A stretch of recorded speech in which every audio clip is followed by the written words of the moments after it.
Good morning, students. Today, in marketing management, we are going to deal the topic that is theories of retailing. Okay, that is what theories of retailing. In this, we are going to study that what are those theories which has come up in the field of retail sector, which shows that how any kind of retail format has emerged, have matured, and how they replace one format of retail format to the another format. That is what the theory shows or the theory suggests. Okay, with these theories, we come to know about the entire emergence of the retail sector, about the maturity stages of the retail formats, as well as the emergence of one format or the replacement of one format to the another format. That is what in the theories we are going to talk about. Okay, so in these theories of retailing, we are going to study the very first theory, that is the wheel of retailing. The first theory is what?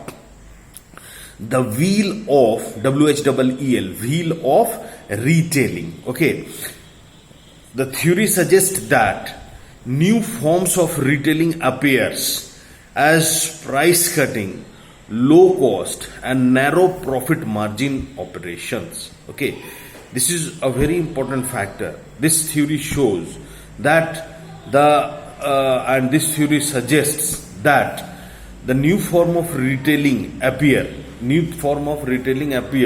new format appears as there is a demand of price cuts, or low price or narrow profit margin operations. Then only there a new kind of format would come.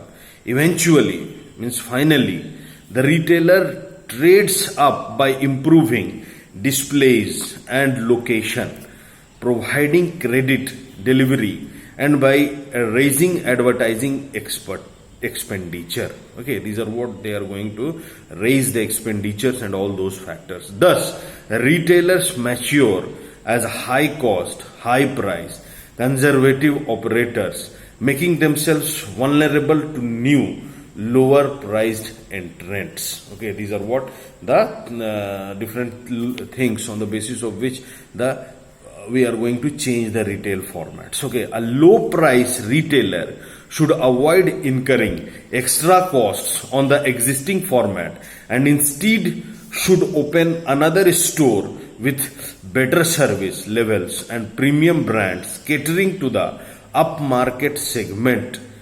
These two stores should be distinct in their brand name, offerings and operations. Okay, so that is what the wheel of retailing shows. This wheel of retailing theory shows that with the price cut, low cost and narrow profit margins, if any of the retail sectors are being developed at any of the locations, after some time they need what? They start working on price cutting, low costs as well as narrow profit margins. Okay, they are going to look upon that to increase their customer service, which will increase the trade ups, which will increase what? Their trade. The trade will become up, and if the trade increases, then it improve display and location, give credit, increase advertising expenditure. These things would be done. If the trade increases, then the retailer does what? It improves displays. Okay, whatever the displays which they are going to show, they are going to improve that, as well as they are going to improve the locations also. They start giving credit to the customers. They increase advertising expenditures. These are the things which is being done by that.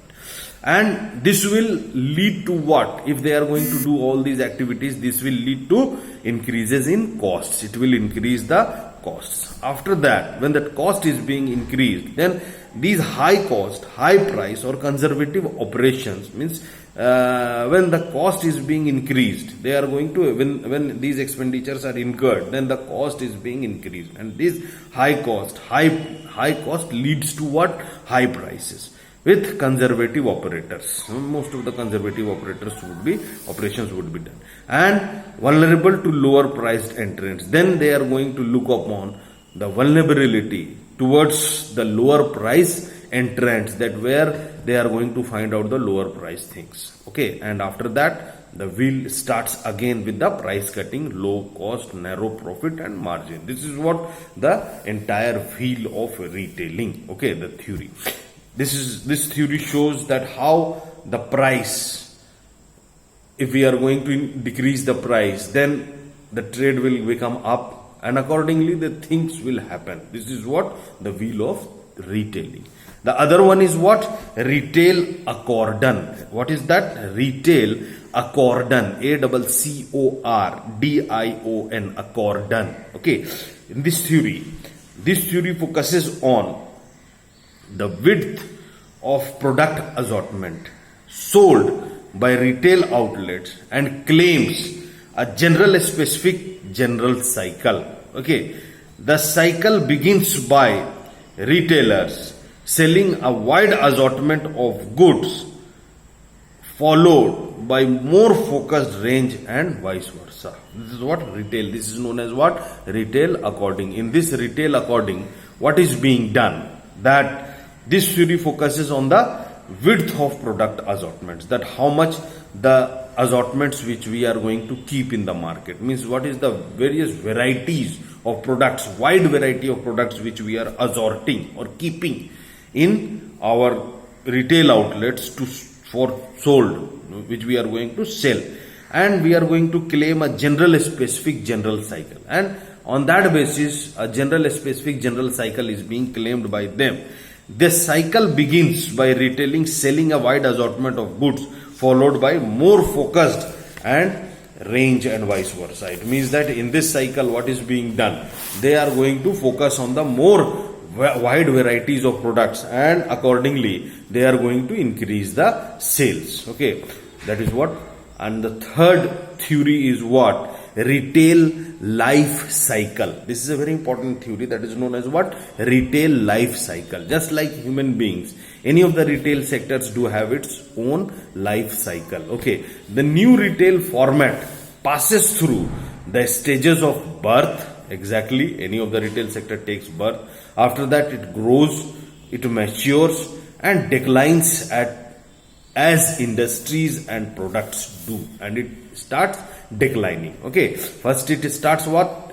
Birth take place, means the birth of any retail sector takes place, where we are going to develop, where we are going to start. After that it comes to the growth stage.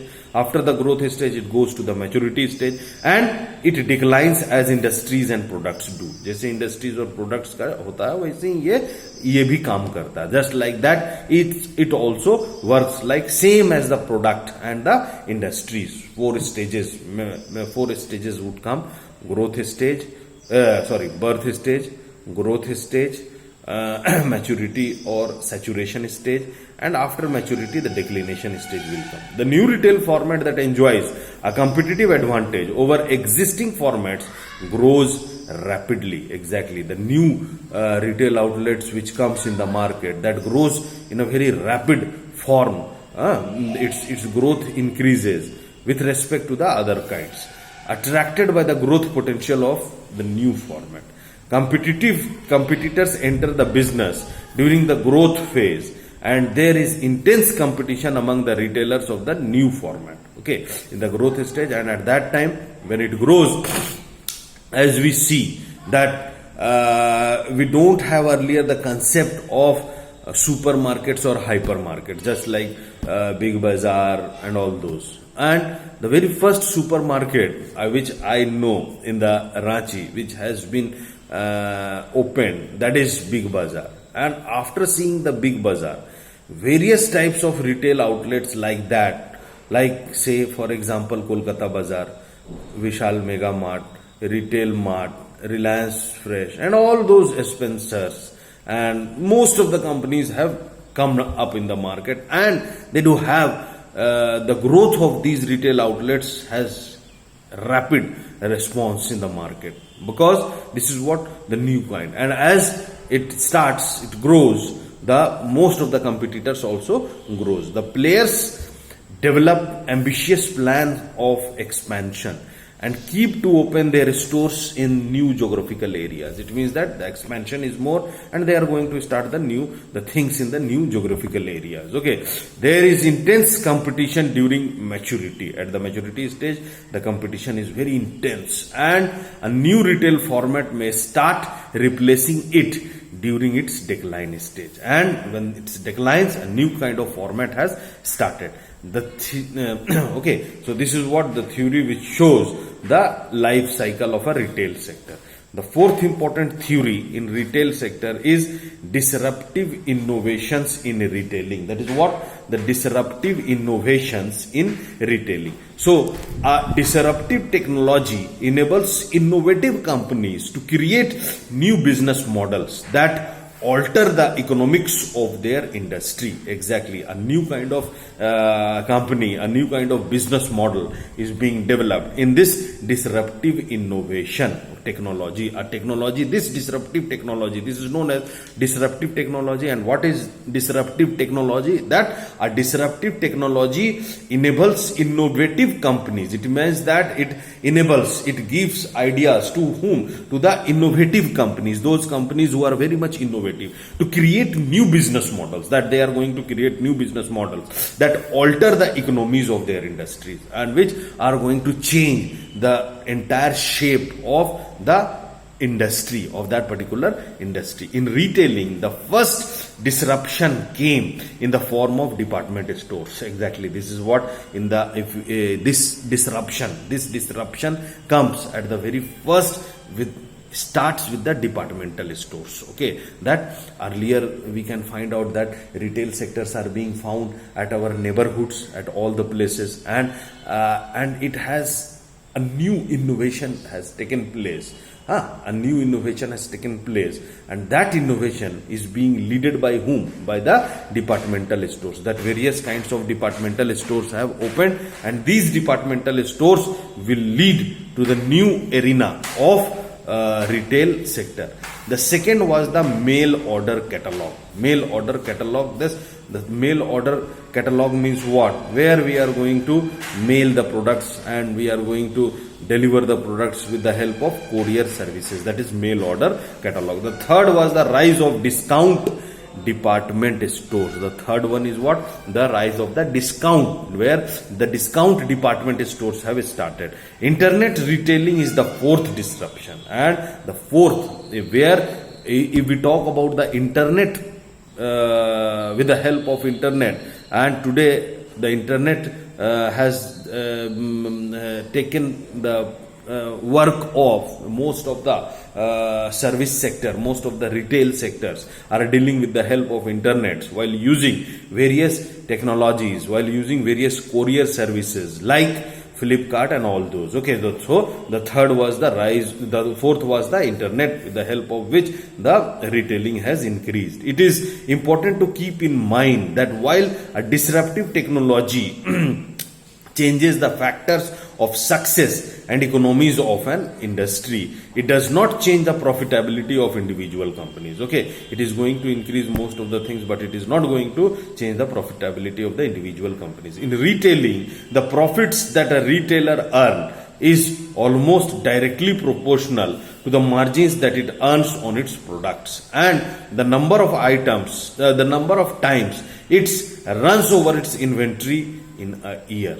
Exactly, this is a very important factor that it is very important to keep in mind. Okay, it is very important to keep in mind that while a disruptive technology changes, a disruptive technology does what? It changes the factors of success and economies of an industry. All the economies and factors of success are being changed while dealing with the disruptive technology. Okay, it does not change the profitability of the individual companies, but it is not going to change the profit scale of any of the individual company. But in retailing, the profits that a retailer earn is almost directly proportional to the margins that it earns on its products. Exactly, this we have to know, that whatever the profits the retailer is going to earn, that is directly proportional to the products which they are going to sell. How much the products they are going to sell, that is going to give directly to their income. Okay,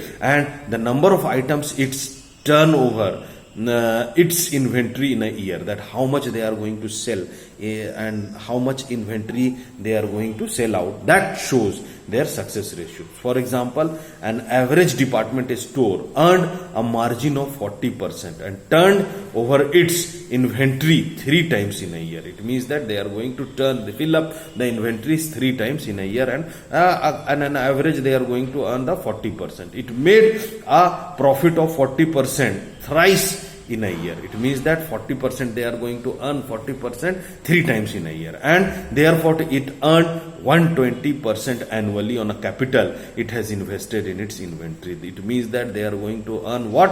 120%. 40% on the respect of 40%, they are going to earn 120% whatever the capital they have invested with respect to their inventories. Okay, so in contrast, an average discount store earned a margin of 23%. Means an average discount store who are going to provide nearby, we are going to find out the discount stores, they are going to earn 23% and turned over its inventory 5 times in a year, and they are going to turn the inventory 5 times in a year. Means they have to turn their inventory stocks, they have to fill up their total inventory stocks 5 times in a year. It made a profit of 23% 5 times in a year. Means they are going to turn the profit at 5 times, and therefore it earned 115% on the capital it has invested in its inventory. Whatever the capital they have invested in the inventory, they are going to earn around 115%. Means if they have purchased around a product having 1 lakh, then with respect 115% they are going to earn in a year. Therefore, 2 store formats can have similar return on capital invested in inventory, but they may have different margins and inventory turnover rate. Okay, but their margins would be different. So these are what the disruptive innovations in retailing. And here we also know that what kind of earnings, what kind of return which we are going to deal in department stores. If we talk about the department stores, then on those department stores, what kind of technologies which we are going to use, and accordingly how much turnover we are going to get. So let us talk about the department stores. So retailing was originally dominated by local merchants who kept large inventories, extended credit, and offered personalized advice. Exactly, this is what the retailing is being done by whom? By most of the retailing is dominated by whom? By the local merchants. It means that all those merchants who are living near our locality, they are going to deal most, and they keep the large inventories as well as extended credit. They give the credits to the customers because they know the customers where they are living nearby, and offered personalized advice, and they also give the advices to the customer personally. They could turn their inventories over only twice a year, and therefore had to charge a high price. It means that they are only going to turn the inventories in a twice. That's why twice in a year. That's why they charge high. Department stores which appeared later did not offer some of the personalized services of the local merchants, but they brought together an enormous number of different goods in one location, making it easier for shoppers to find what they need. It means that they are going to deal with the shoppers that what they are going to need. The aggregation of customers and products enabled departmental stores to charge lower prices. Exactly, the aggregation of all those departmental stores which has been emerged today, that will make them, that will enable to charge lower prices from the customers. They also accelerated their turnover, inventory turnover rates, and it means on that basis they are going to increase the turnover. Site location was an important competitive advantage and was managed scientifically. Site location, that at what location they are going to open, and they have to scientifically manage that. The stores were located at the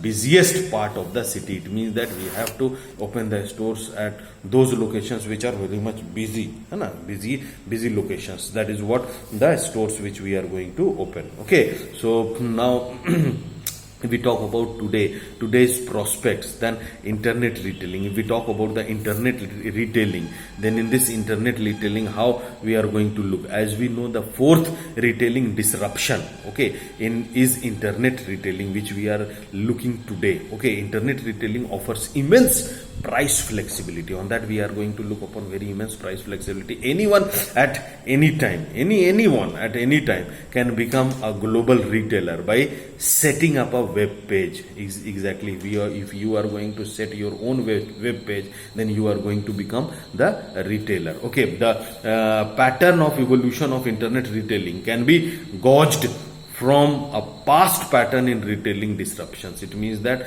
while looking upon the past patterns that has been emerged, that a disruption started when generalist stores and catalogs were successful. It means that the general stores and the catalogs were successful, and then specialized retailers took over the generalist stores and catalogs, and then they are going to look upon all those aspects. The specialized retailers grew, and they were able to make enough sales from a narrow but deep product mix. It means that they keep the deep product mix. In each retailing revolution, the disruptive retailers initially offered products that could be sold easily. It means that they are going to keep those products which are having to sell easily, without a salesperson explaining the benefits and features of the products to the customers. Such self-selling products were simple branded products whose benefits and features